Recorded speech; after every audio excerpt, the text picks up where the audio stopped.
Caption Series Presentation. ये कहानी एक लड़के के बारे में है जिसका नाम होता है एरन। एक दिन एरन हाइकिंग के लिए एक जगह पर जाता है और वो जगह पूरी तरह से वीरान होती है। वहाँ पर दूर दूर तक कोई भी नहीं होता और जब एरन हाइकिंग कर रहा होता है तो तभी उसे वहाँ पर दो लड़कियाँ दिखाई देती हैं। असल में ये लड़कियाँ अपना रास्ता भूल गई थी। तब एरन उनसे पूछता है क्या मैं तुम्हारी कुछ हेल्प कर सकता हूँ। तब ये कहकर फौरन एरन उन लड़कियों के पास जाता है। यहाँ पर एरन उनकी हेल्प करते हुए उन्हें सही रास्ता बताता है और फिर वो इन्हें गाइड करते हुए इन्हीं के साथ आगे के सफर पर निकल जाता है। और जब ये काफी आगे निकल जाते हैं तो एरन इन्हें बताता है कि मैं एक और रास्ते को जानता हूँ और मैं गारंटी देता हूँ कि आपको सफर में बहुत मजा आने वाला है। और अब ये तीनों माउंटेन पास के जरिए आगे बढ़ना शुरू कर देते हैं और ये रास्ते काफी नैरो यानी तंग होते हैं। और जब ये तीनों थोड़ा आगे पहुँचते हैं तो एरन वहाँ से कूद जाता है। तब ये देखकर वो दोनों लड़कियाँ डर जाती हैं क्योंकि उन्हें ऐसा लग रहा था कि शायद एरन गिर गया है। लेकिन तभी एरन नीचे से उन्हें आवाज लगाता है। असल में वहाँ पर बहुत सारा पानी था,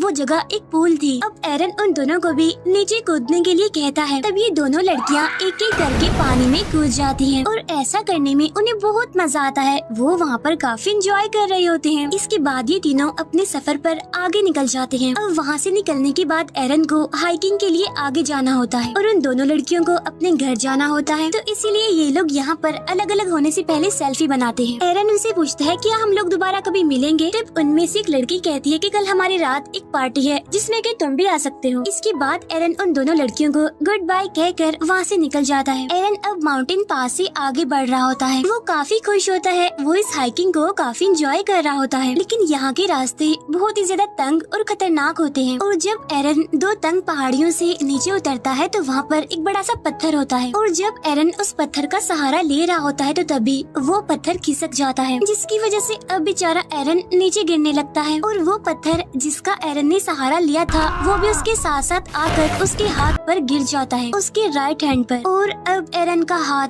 दो तंग पहाड़ियों के बीच में एक पत्थर के नीचे फंस जाता है। अब हालांकि उसे ज्यादा चोट तो नहीं लगी थी लेकिन उसका हाथ वहाँ से निकल ही नहीं रहा था। वो अपने हाथ को वहाँ से निकालने की बहुत कोशिश करता है लेकिन वो इसमें नाकामयाब ही रहता है। और जब एरन को रियलाइज होता है कि अब उसका हाथ यहाँ से नहीं निकल सकता तो इसीलिए वो उन दोनों लड़कियों को चिल्ला चिल्ला कर आवाजें लगाने लगता है। लेकिन अनलकीली उसकी आवाज वहाँ से बाहर नहीं जा सकती थी क्योंकि ये सारे नैरो माउंटेन्स हैं और यहाँ से आवाज को बाहर पहुँचाना जहाँ पर दूर दूर तक कोई इंसान, जानवर, यहाँ तक कि बर्ड्स का भी नामो निशान नहीं है, ये ऑलमोस्ट इम्पॉसिबल था। इसके बाद एरन अपना बैग खोलता है और उसके पास हाइकिंग का जितना भी सामान होता है वो उन सबको बाहर निकाल लेता है। उसे यहाँ से किसी भी सूरत निकलना होगा क्योंकि वो जानता था कि शायद यहाँ पर कई महीनों तक कोई भी ना आए। अब जो सामान उसने बैग में से बाहर निकाला होता है उसमें एक नाइफ भी होता है। तो वो उस नाइफ की मदद से चट्टान को साइड से तोड़ने की कोशिश करता है लेकिन ये चट्टान तो काफी हार्ड थी, इतनी ज्यादा ठोस थी कि उसे जरा भी कुछ नहीं होता। और साथ साथ ये भी कि उसका राइट हैंड वहाँ पर फंसा हुआ था, इसीलिए उसे उल्टे हाथ से काम करने में भी काफी प्रॉब्लम आ रही थी। लेकिन फिर भी एरन हार नहीं मानता, हिम्मत नहीं हारता और वो लगातार उस चट्टान को तोड़ने की कोशिश कर रहा होता है। और इसी दौरान उसका नाइफ उसके हाथ से छूटकर नीचे गिर जाता है और अब वो उस नाइफ को हाथ से नहीं उठा सकता क्योंकि वो नाइफ उससे काफी दूर होता है। लेकिन फिर भी किसी तरह दिमाग लगाकर वो उस नाइफ को अपनी तरफ खींच लेता है और एक बार फिर से चट्टान को काटने लगता है। लेकिन वो इस काम में पूरी तरह से नाकामयाब रहता है। अब क्योंकि वो चट्टान इतनी ठोस थी कि उसकी नाइफ की धार भी पूरी तरह से खत्म हो चुकी थी और अब देखते ही देखते रात हो जाती है और एरन को यहाँ पर फंसे हुए काफी घंटे गुजर चुके थे। उसे कुछ समझ नहीं आ रही थी, उसे कुछ नहीं पता था कि वो यहाँ से कैसे निकल सकता है, इसीलिए वो लगातार अपने हाथ को वहाँ से निकालने की कोशिश करता रहता है। ऐसे ही करते करते अगली सुबह भी हो जाती है और अब यहाँ पर एरन को फंसे हुए 25 घंटे हो गए थे लेकिन स्टिल उसे निकलने का कोई रास्ता नहीं मिल रहा था। लेकिन फिर वो अपने कैमरा को ऑन करता है और उसमें रिकॉर्डिंग करना शुरू करता है जिसमें वो कहता है कि पिछले 25 घंटों से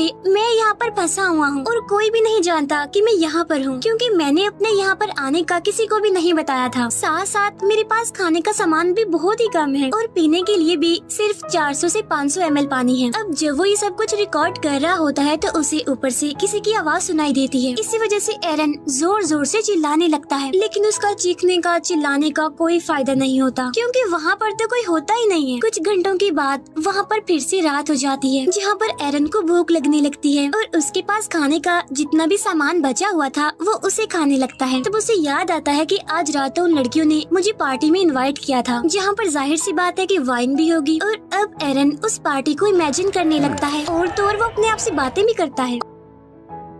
और उसे वो टाइम भी याद आता है जब वो हाइकिंग के लिए सैटरडे को अपने घर से निकल रहा होता है, जहाँ उसके पास उसकी मदर की कॉल भी आ रही होती है, लेकिन वो उनकी कॉल नहीं पिक करता, उन्हें नहीं बताता कि वो हाइकिंग के लिए जा रहा है। और अगर एरन ने उन्हें बताया होता तो शायद वो उसे ढूंढते हुए यहाँ पर आ जाती, लेकिन अब कोई भी नहीं जानता कि एरन आखिर है कहाँ पर। अब तीसरे दिन यानी कि मंडे को एरन एक पुली बनाता है। वो रस्सियों के जरिए उस पत्थर को बांधता है जो पत्थर उसके हाथ के ऊपर पड़ा हुआ है, और रस्सी के दूसरे हिस्से से वो उस पत्थर को उठाने की कोशिश करता है, लेकिन इतनी स्ट्रगल करने के बावजूद भी वो पत्थर अपनी जगह से हिलता तक नहीं है। इसके बाद वो रस्सी के उस सिरे को अपने पाँव में फंसाकर पूरा जोर लगाकर उस पत्थर को हिलाने की कोशिश करता है, लेकिन इस बार भी कोई फायदा नहीं होता। मुसीबत तो बढ़ती जा रही थी, क्योंकि 3 दिन हो गए थे और अब उसका पीने का पानी भी खत्म हो गया था। अब क्योंकि वो यहाँ पर फ्री है, उसके पास कोई काम नहीं है, इसीलिए वो छोटी छोटी चीजों को भी नोटिस कर रहा था यहाँ पर, जैसे कि एक बर्ड ऊपर आसमान से उड़ रहा है, वो वहाँ से हिल भी नहीं सकता, और कभी कभी वहाँ पर कुछ खतरनाक इंसेक्ट्स भी आते रहते हैं, और अगर वो उन इंसेक्ट्स को मारकर उन्हें खाना चाहता है तो उसे उनके आने का इंतजार करना होगा। और तो और इस माउंटेन पास में एरन को एक दिन में सिर्फ 15 मिनट धूप मिलती है, क्योंकि उसके बाद धूप तो वहाँ से चली जाती है। अब 3 दिन से एरन यहाँ पर भूख से, प्यास से और ऐसे माहौल से काफी परेशान हो गया था, और इसीलिए अब वो ये डिसाइड करता है कि वो अपने हाथ को ही काट देगा। तब ये सोचकर वो अपने हाथ के ऊपर वाले हिस्से को यानी कि बाजू को अच्छे से बांध लेता है, और उसके पास जो नाइफ होता है वो उसे अपने बाजू को काटने की कोशिश करता है, लेकिन उस नाइफ की धार तो खत्म हो गई थी, जिसकी वजह से उसकी बाजू की पतली सी स्किन भी उस नाइफ से नहीं कट रही थी। तब इस बात से एरन काफी डिसअपॉइंटेड हो जाता है, और इसीलिए वो कैमरा में रिकॉर्ड करता है कि कभी भी सस्ते टूल्स मत खरीदना, क्योंकि ये तो बेकार होते हैं, किसी काम के नहीं होते। अब इस तरह करके एक और दिन गुजर जाता है, और जब रात होती है तो एरन को अपने पुराने दिन काफी याद आ रहे होते हैं। उसे अपनी फैमिली, अपनी बेस्ट फ्रेंड और अपने बहुत सारे फ्रेंड्स याद आ रहे होते हैं, और जब वो लोगों को याद कर रहा होता है तो ऊपर आसमान में बादल आ जाते हैं, और देखते ही देखते बहुत जोरों से बारिश होने लगती है। क्योंकि एरन के पास पानी खत्म हो गया था, इसीलिए वो अपनी बोतल में पानी भरने लगता है, और उन तंग माउंटेन्स में भी पानी आने लगता है जहाँ पर एरन फंसा हुआ था। और अब देखते ही देखते पानी का लेवल बढ़ता जा रहा था, जिसकी वजह से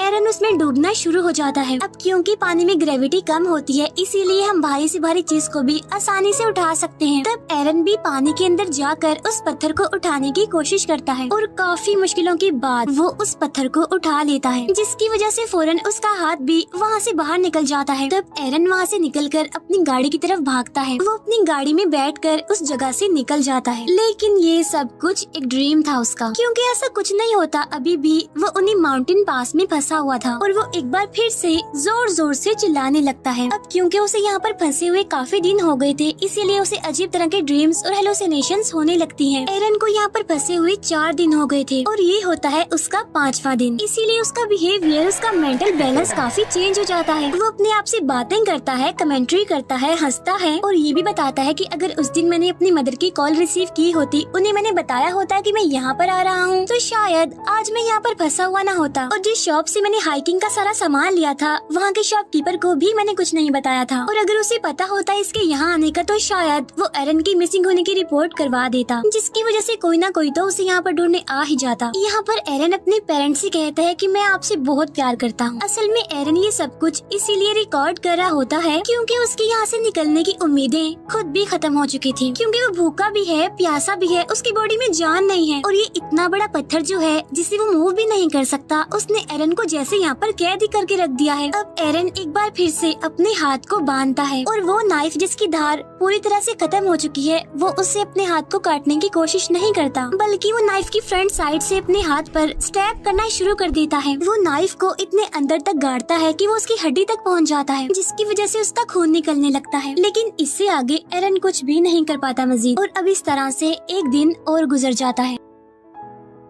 और जब 6वां दिन आता है तो एरन की हालत काफी खराब होती है, वो काफी कमजोर पड़ गया था, और अगर वो अब यहाँ से नहीं निकला तो वो बच नहीं पाएगा। तब यहाँ पर एरन ये भी सोचता है कि शायद ये पत्थर पूरी जिंदगी से मेरा ही इंतजार कर रहा है। जब से मैं पैदा हुआ हूँ ये माउंटेन पास मेरा ही इंतजार कर रहा था और शायद मेरी डेस्टिनेशन यही है। और अब वो वहाँ चट्टान पर रिप रेस्ट इन पीस लिख देता है। साथ साथ वो अपनी डेट ऑफ बर्थ भी लिखता है और अपना नाम भी, क्योंकि अब उसे यकीन आ चुका था कि वो यहाँ से जिंदा बचकर वापस नहीं जा पाएगा। साथ साथ उसकी पूरी हिम्मत टूट चुकी थी, वो काफी निढाल भी हो गया था। फिर नेक्स्ट डे यानी छठे दिन जब उसे हल्का सा होश आता है तो उसे कुछ विजन्स दिखाई देने लगते हैं। तब उस विजन में उसे एक छोटा बच्चा दिखाई देता है जो कि असल में एरन का फ्यूचर सन होता है। तब एरन देखता है कि वो अपने बच्चे के साथ खेल रहा है, जिसकी वजह से वो इमोशनल हो जाता है और अब उसके अंदर एक पावर डेवलप होती है और इसीलिए वो अपने फंसे हुए हाथ को ऑपोजिट साइड पर पुश करना शुरू करता है। ऐसा करके वो अपने हाथ की हड्डी को तोड़ देता है और उसके पास जो चाकू होता है उस पर भी उसने धार लगा ली होती है और अब आहिस्ता आहिस्ता करके वो अपने हाथ को काटना शुरू करता है और अब इस तरह करके वो अपने हाथ को अपनी बॉडी से अलग कर देता है। और आज छठे दिन वो अपने हाथ को सेक्रीफाइस करके इस पत्थर से खुद को आजाद कर लेता है और वहाँ से निकलने से पहले वो अपने हाथ की पिक्चर भी बनाता है, उस हाथ की जो अभी भी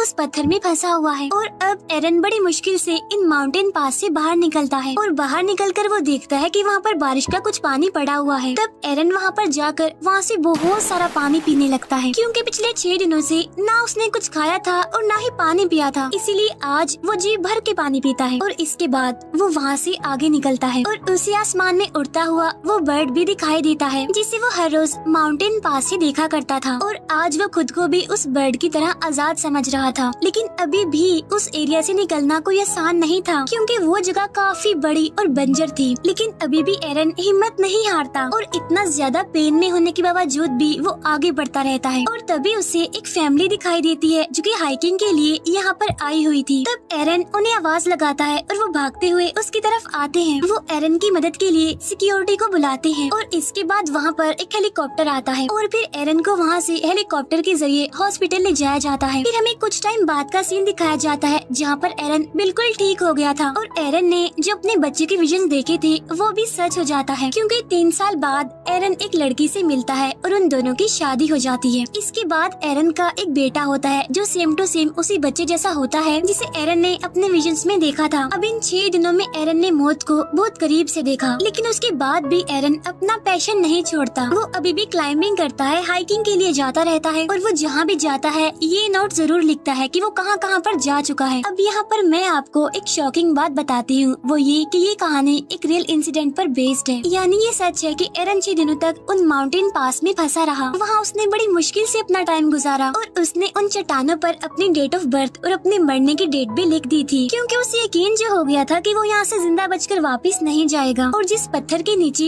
एरन का हाथ फंसा था उसका वेट 360 केजी था। खाने पीने का सामान भी बहुत थोड़ा था, लेकिन फिर भी जो उसकी अच्छी बात उसने हिम्मत नहीं हारी और यही वजह थी कि फिर भी उसने 5 दिन तक सरवाइव कर लिया। और छठे दिन जब उसको लगा कि वो नहीं बचेगा तब किसी पावर ने उसका साथ दिया, जिसमें उसे अपने फ्यूचर सन के विजन्स आए, जिससे उसे पावर मिली और वो वहाँ से निकलने में फाइनली कामयाब हो गया। एरन ने अपने एक इंटरव्यू में ये भी कहा होता है कि अगर वो पहले अपना हाथ काट देता तो उसका बहुत सारा खून बह जाता और वो यहाँ से बचकर बाहर ना निकलता। और जब उसने अपना हाथ काटा उस टाइम भी अगर वो अपना हाथ ना काटता तब भी वो वहाँ पर मर जाता। जब उसने अपना हाथ काटा तो उसकी बॉडी वीक थी, इसीलिए उसका खून ज्यादा नहीं बहा और इसी वजह से हाथ कटने के बावजूद भी वो 4 घंटों तक वहीं पर ही घूमता फिरता रहा। अब इस तरह से एरन ने कभी ना हार मानने वाले अपने जज्बे को दिखाया और इसी के साथ ही ये मूवी यहीं पर एंड हो जाती है। Thank you for watching. Explanation अच्छा लगा तो प्लीज़ इसे लाइक और कमेंट जरूर कर दीजिएगा। मैं बहुत सारी मूवीज़ लेकर आते रहता हूँ, तो प्लीज़ चैनल को सब्सक्राइब कर दीजिए और बेल नोटिफिकेशन आइकॉन दबाना मत भूलिएगा।